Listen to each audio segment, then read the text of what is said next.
നീ അങ്ങോട്ട് നോക്കി.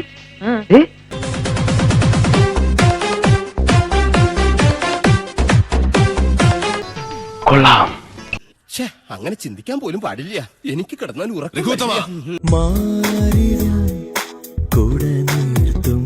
എടാ നീ ഇങ്ങനെ ചൂഴ്ന്നു നോക്കിയാ പെണ്ണ് ഇവിടെ കിടന്ന് പ്രസവിക്കരുതിട്ടാ.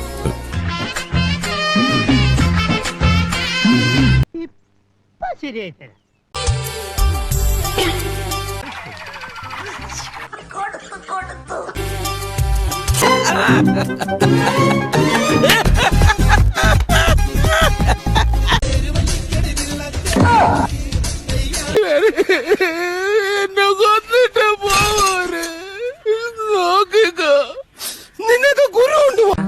അത് കാണിക്കുന്ന ലൈക്കും ഫോളോസ് കേരള ആ തുറന്നു പിടിച്ചാൽ ലൈക്ക് കേരള. നമുക്ക് സ്നേഹത്തിരുത്ത് പോവാം. സ്നേഹത്തിരുത്ത് പോയിട്ട് നമുക്ക് ചലഞ്ച് കൊടുക്കാം. ഓക്കെ ഓക്കെ എല്ലാരും കണ്ടോട്ടെ. കാണിക്ക് ആ സാധനം കാണിക്കും. കാല് വരാൻ കാണട്ടെ.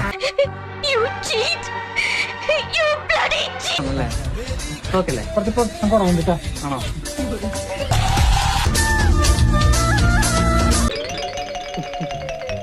ശരിക്കും നിങ്ങൾ എന്റെ ഡ്രസ്സിന് കാണുന്ന കുറ്റം എന്താണ്? അതില് എന്റെ ഡ്രസ്സ് എന്റെ ഇഷ്ടമാണ് ഞാൻ ഇടണത്. അത് ആൾക്കാർ ഒരു കടി പൊട്ടിരിക്കാണല്ലോ. കണ്ടോട്ടെ. സാറിന് വിത്തൗട്ട് ആയിക്കോട്ടെ. ആയിക്കോട്ടെ. എനിക്കും വിത്തൗട്ടാ ഇഷ്ടം. പക്ഷേ ഈ ചൂട് കാലത്ത് വിത്തൗട്ടാണ് സാർ നല്ലല്ലേ? അല്ല സാറേ, സബ്സ്ക്രിപ്ഷനിൽ ഈ മറ്റേ വീഡിയോസ് ഇടുന്നുണ്ട്. എനിക്ക് കുറച്ചുകൂടി ഇറക്കം കുറഞ്ഞിട്ട് കുറച്ചും കയറ്റുള്ള പാവാടൊക്കെ കുഴപ്പമില്ല. വളരെ നല്ല കോമ്പിനേഷൻ. ടൈറ്റ് ആണെങ്കിൽ ഒട്ടുമില്ല. നല്ല ബനിയൻ. ഇത് എവിടെ നിന്ന് കിട്ടി? സബ്സ്ക്രിപ്ഷനിൽ ഞങ്ങൾ പുതിയ ഫോട്ടോസ് വരുന്നുണ്ട്. കാരണം 300 രൂപ ചാർജ് ഉള്ളൂ. എല്ലാവരും കയറി കാണാൻ ഞങ്ങൾക്ക് ലക്ഷങ്ങൾ വരുന്ന പുതിയ കണ്ട അവിടെ എവിടെ എത്താത്ത 1.5 മുഴം തുണിയും ചുറ്റിക്കൊണ്ട് നാട് നീളം നിറയും. വാടൻപള്ളി ബീച്ച്, ചിലങ്ക ബീച്ച് എല്ലായിടത്തും വരും. അതിരപ്പള്ളി ഞങ്ങൾ എന്തായാലും അവിടെ ഫുള്ളൊരു കുളിസീനുണ്ട്. സബ്സ്ക്രിപ്ഷനിൽ കാണാം. ആണല്ലോ. നിന്റെ ഈ വാക്ക് ഞാൻ വിശ്വസിക്കുകയാണ്. നീയാണ് സാക്ഷി. ഉറപ്പാണല്ലോ? ഉറപ്പാണല്ലോ.